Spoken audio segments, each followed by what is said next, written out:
turn to Section 1. Section 1. You will hear a conversation between a male clerk in a hire company and a woman customer. First, you have some time to look at questions 1 to 5.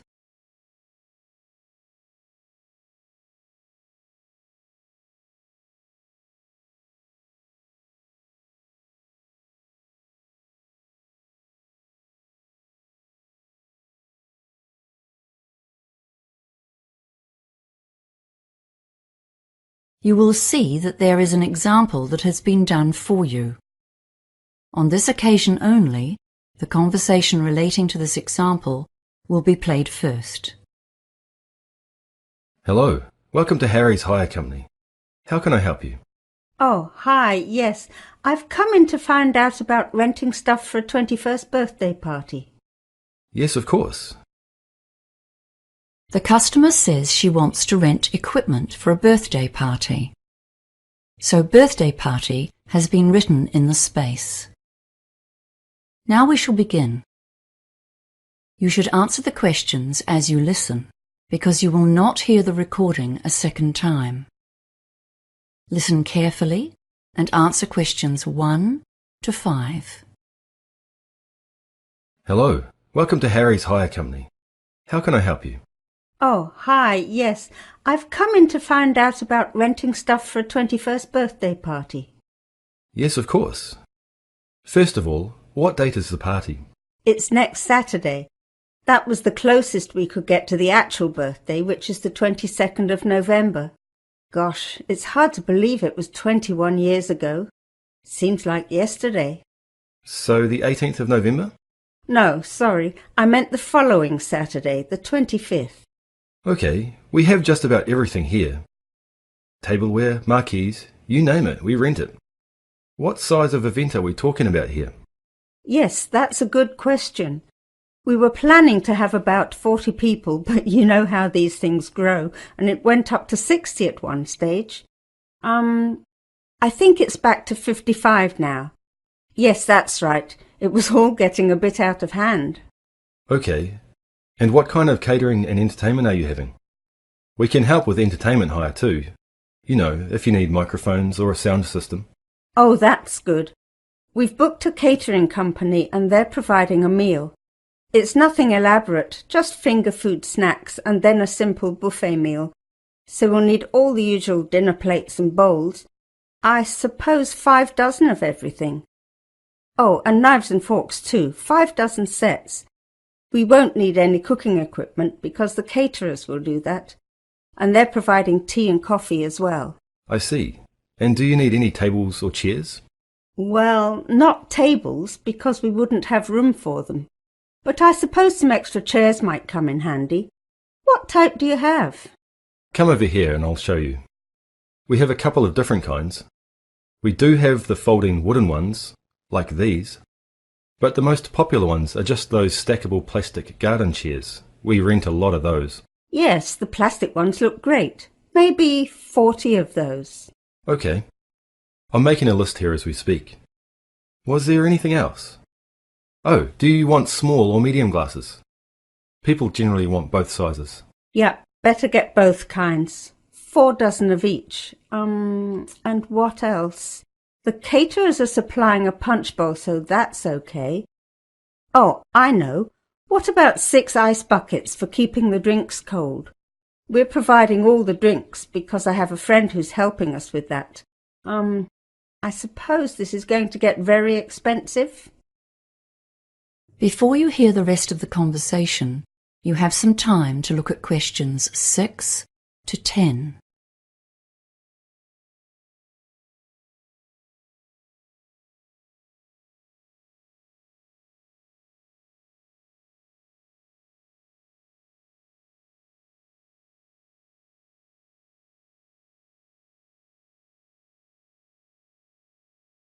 Now listen and answer questions 6 to 10. Well, let's talk about our packages and rental deals. Firstly, what day do you want to collect the equipment? Oh, I'm not sure. Does that make a difference to the price? Well, the weekend package deal is to pick up after 5 p.m. on Friday and drop off before 10 a.m. on Monday. That will be $1,600 plus tax. If you want to save a bit of money, you can collect the equipment on the day of the party before 5 p.m. and drop off on the Monday before 10 a.m. and that will be $1,350 plus tax. That's called the same day package. Your party numbers come between our small and medium price packages, I'm afraid. So in fact, you could rent a few extra of everything for the same price. I see. Well, we're not inviting more guests. I think we have quite enough already. Are there any other hidden charges with those packages? No, not really. But if you want us to drop off and pick up at your house, there is an extra home delivery charge of $50, provided you live within 10 kilometres of here. Oh, and if you want to take out breakage insurance, that's a $60 flat fee. Otherwise, you pay for every item you break at the replacement cost. Wow, so how much is that then? I bet that soon adds up. Well, yes, it does a bit. Let's see. Tableware is $3.55 a piece, small glasses are $3.50, and medium glasses are $4.40. Oh, and if you break a chair, they're expensive, $15 each. And you'll be surprised what happens when the party gets going. Yes, insurance sounds like a good idea. And I think I'll take the weekend package deal, thanks. It's much more convenient, isn't it? And not much more expensive. Okay, so let's take a few details then. Your name? Oh, it's Susan Millins. Is that Miller? No, it's Millins. Right, and your address please? 28B Sandstone Close, Martinsborough. And just to confirm the order, the medium-sized party weekend package with breakage insurance. And did you want to collect this yourself? Yes, thank you. I do live within 10 k's, but I don't want to pay any extra charges. I'll get my son to help me. Okay, we'll need an emergency contact number, just in case anything goes wrong. Oh, and credit card details, of course. Oh, yes, of course. The phone number is 084-398-7695. Okay, thank you. And now the credit card. That is the end of section 1. You now have half a minute to check your answers.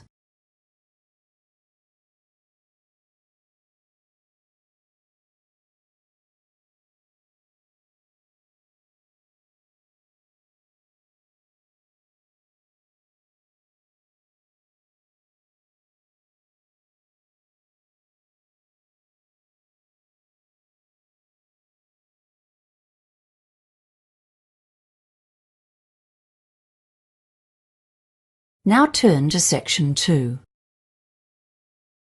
Section 2. You will hear a tour guide talking to a group of tourists who are visiting a cave in Vietnam.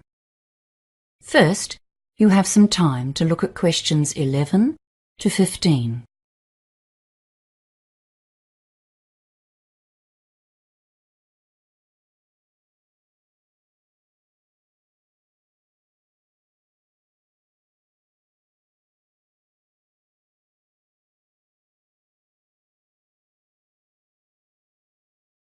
Now listen carefully and answer questions 11 to 15. Good morning, everyone. Welcome to our visit to one of the most famous caves in Vietnam. As you know, this cave is famous for its wildlife, and one of the creatures you will observe in here is the small cave cockroach. They live mostly on the bird and bat droppings that are so plentiful in the caves. The guardrails along the trails are covered with these droppings, and this makes a feast for the cockroaches, so be careful where you put your hands. They will not harm you, but it can be a shock if you touch them. Once you're in one of the main caves, look out for the green centipedes. They will not be on the trail, but can often be seen on the wall close by. They feed on other insects and are fascinating to look at because of their colour and, of course, their many legs. Please do not try to pick one up, though. These centipedes have a very nasty poisonous bite. There are also deep red millipedes. These have a fully rounded shape, and they look like a streamlined, elongated train with 100 or so closely packed legs extending right and left. When you get to the large, high caves, you should look right up above you for the swifts and bats. The bats in this cave are mostly a type of dwarf bat, which are common in this part of the world. They will be clustered high up against the walls, maybe 100 or 200 together. They look like shadows high on the walls of the cave. They are likely to be very quiet right now, but because there are so many of them together, you will have no difficulty identifying them.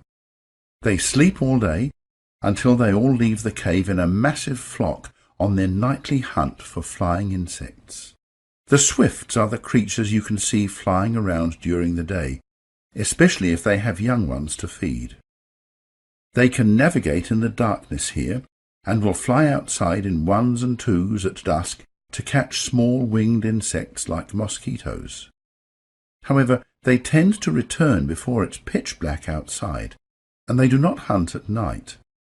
The swifts make nests, usually higher up on the ceiling of the cave.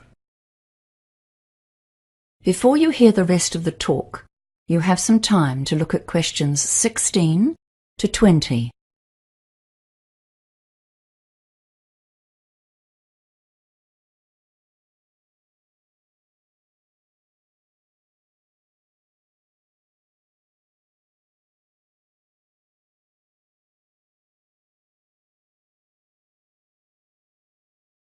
Now listen and answer questions 16 to 20.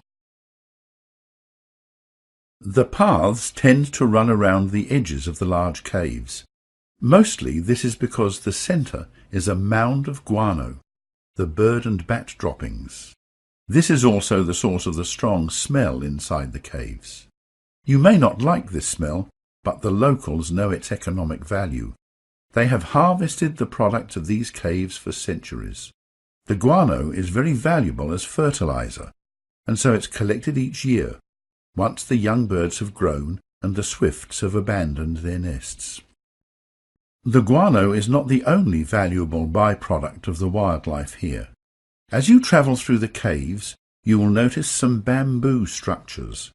These very flimsy-looking sets of poles that go a full 100 metres right up to the roof are what the locals climb up to gather the swifts' nests. These are even more valuable than the guano, as they are the main ingredient in bird's nest soup. Before you begin, it's time for some safety instructions. As you probably know, this is a huge limestone cave that goes about 1 kilometre back into the hills, and in places it's 100 metres in height and 300 metres wide. There's no need to crawl around in here as you do in other caves, but it's dark inside, of course. That's why I insisted you bring a working light. Please check that it shines brightly, and ensure that you stay together with others who have a good torch. In one of the larger areas of the cave, the roof is pierced, so some sunlight will get through. It is best to turn your torches off if you can see well and save your batteries. It's a good idea to put your waterproof jacket on now. The walls may be wet, but that's not the main reason for the jacket. The bats and birds do excrete, and they're above you, so just in case. And of course, your hat or hood also keeps you safe from animal droppings. It's not advisable to use the guardrails as handholds. There are lots of droppings on those rails, and don't forget the cockroaches. You absolutely must follow the marked trails. The guardrails on either side are put there so that you cannot mistake them. We take no responsibility for your safety if you go over or under the rails into other cave areas. Keep your torches shining on the path whenever you are moving, just to be sure of your footing, and don't try to go too fast. You might trip, and you will certainly miss some of the fascinating wildlife in the cave. Now, it's time to begin the tour. That is the end of section 2. You now have half a minute to check your answers.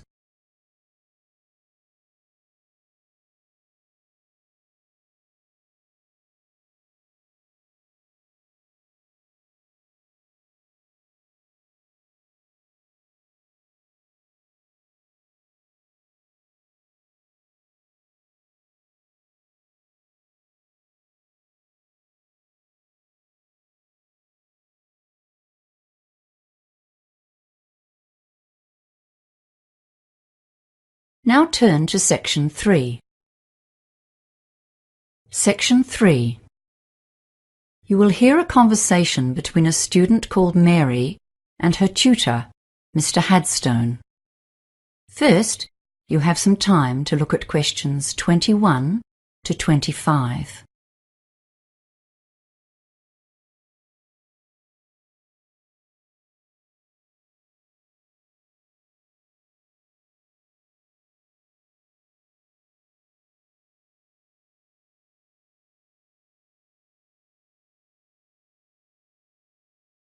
Now listen carefully and answer questions 21 to 25.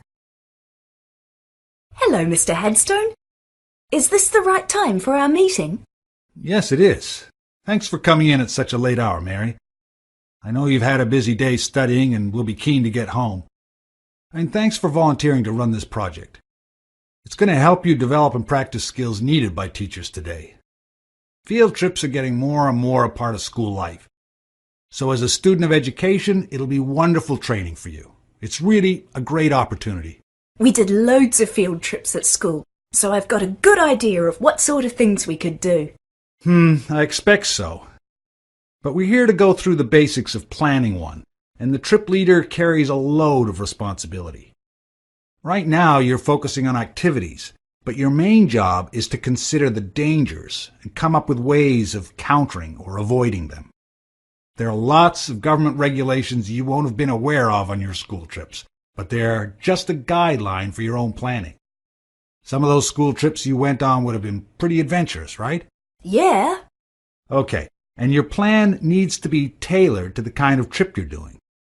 On a well-planned and successfully led adventure trip, we don't often hear of problems, even though sometimes there's bad weather, for example, that a school party has managed to combat. That's because the leader created a well-thought-out hazard management plan. Ah, I thought I'd just be taking my mates out on a trek. Now it's all paperwork. Yes, well, that's why I called you in. We'll work on this together over the next few days. I just wanted to give you a heads up on what you'll need to think about. There are some aspects that every trip needs to consider. What do you think they might be? Well, heavy rain or high winds, I guess, and any dangers in the terrain? Yes, we call those the significant factors. And another important one is the makeup of your group. But you don't need to go overboard. There are some kinds of hazard that you won't need to think about at all. Things like hurricanes, earthquakes, radioactivity, or major diseases such as cancer. The official name for those is unlikely events, because they almost certainly won't happen. Before you hear the rest of the conversation, you have some time to look at questions 26 to 30.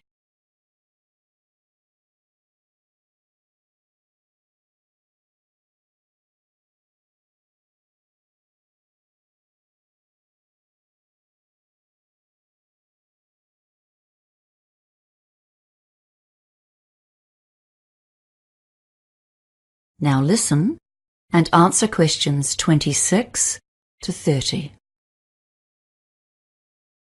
Okay, so let's consider the hazards seen as most likely on a field trip into the countryside. Weather causes real problems. Overexposure to the sun or the cold, even the wind, can have a big impact. And of course, the weather can change very suddenly and without warning.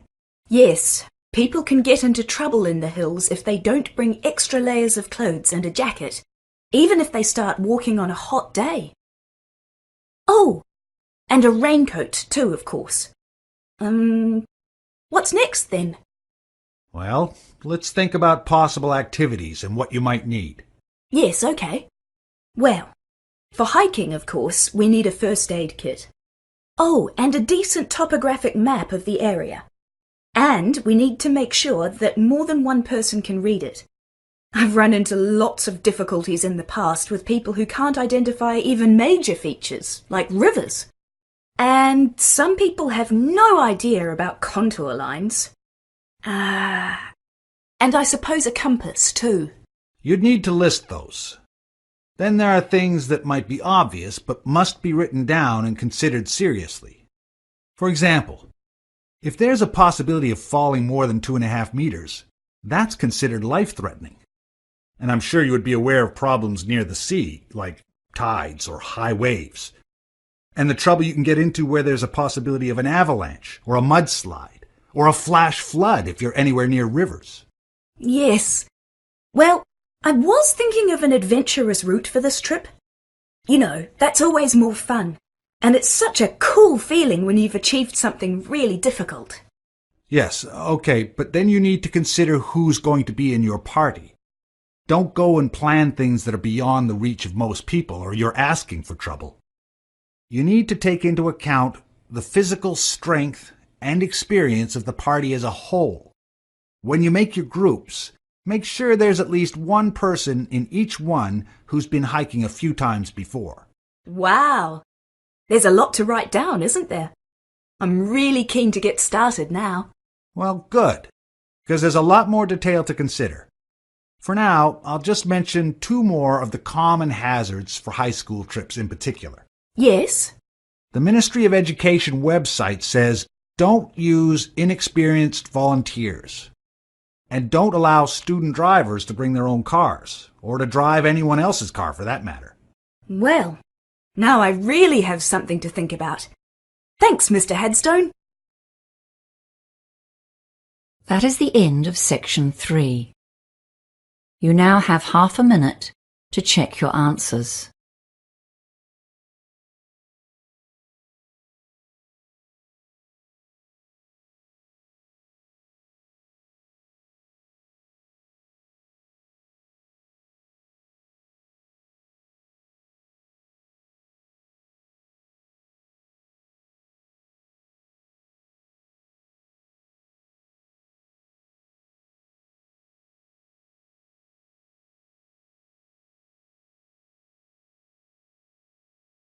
Now turn to section 4.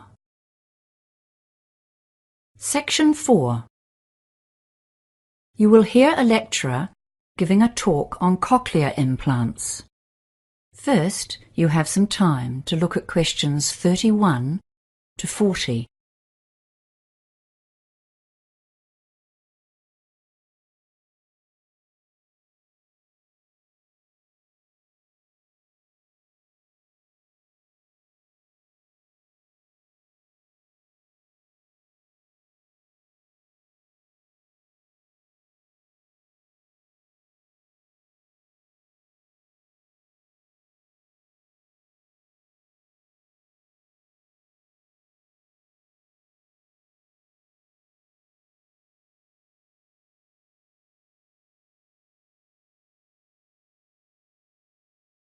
Now listen carefully and answer questions 31 to 40.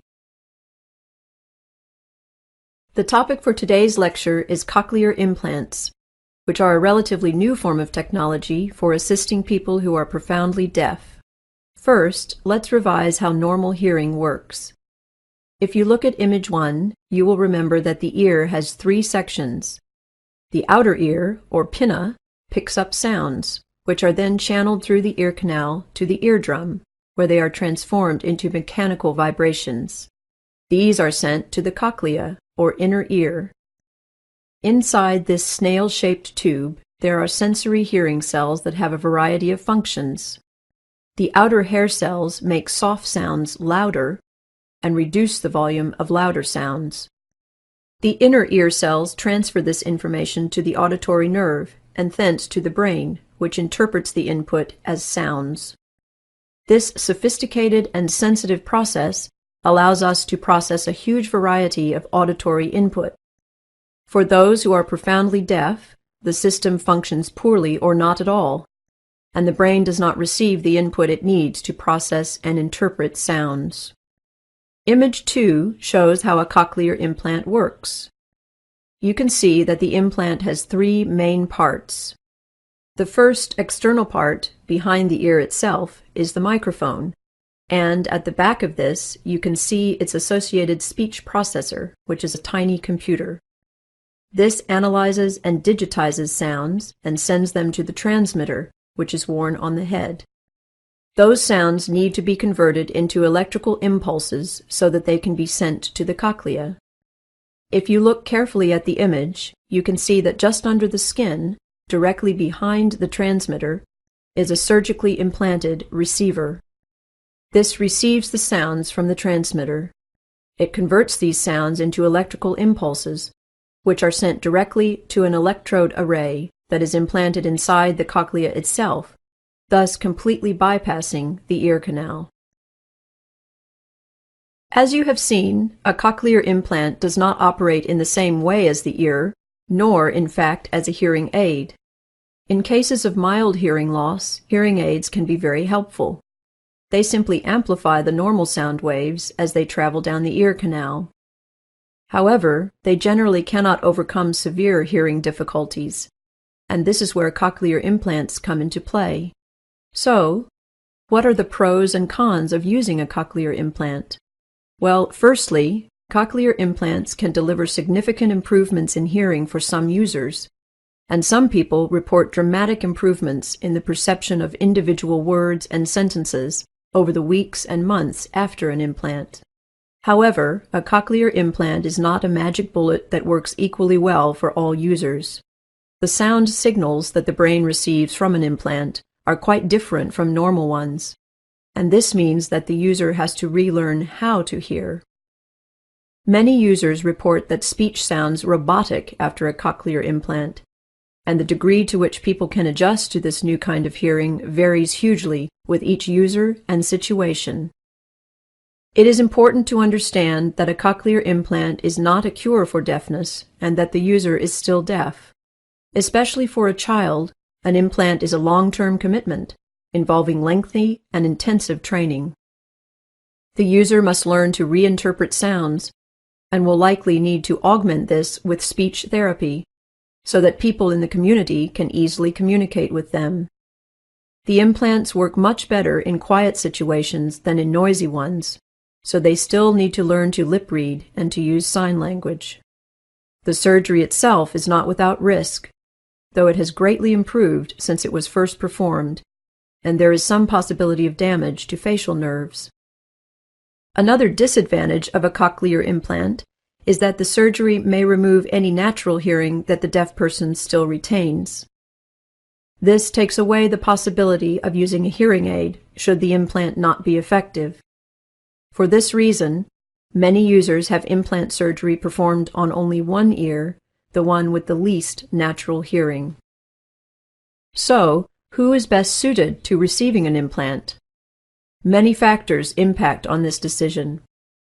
The most significant one appears to be the duration of the deafness, and as you would expect, those who have been deaf for a long time generally have lower success rates. The second related factor is how old the patient was when they became deaf, and maybe more significantly, whether they had learned to speak before they became deaf. Those who become deaf postlingually generally have better outcomes. Another factor is the health and structure of the cochlea and how many nerve cells the user retains. This is related to the cause of the hearing loss, and recent research is exploring how the spinal ganglion or nerve cells are affected by disease. That is the end of section 4. You now have half a minute to check your answers.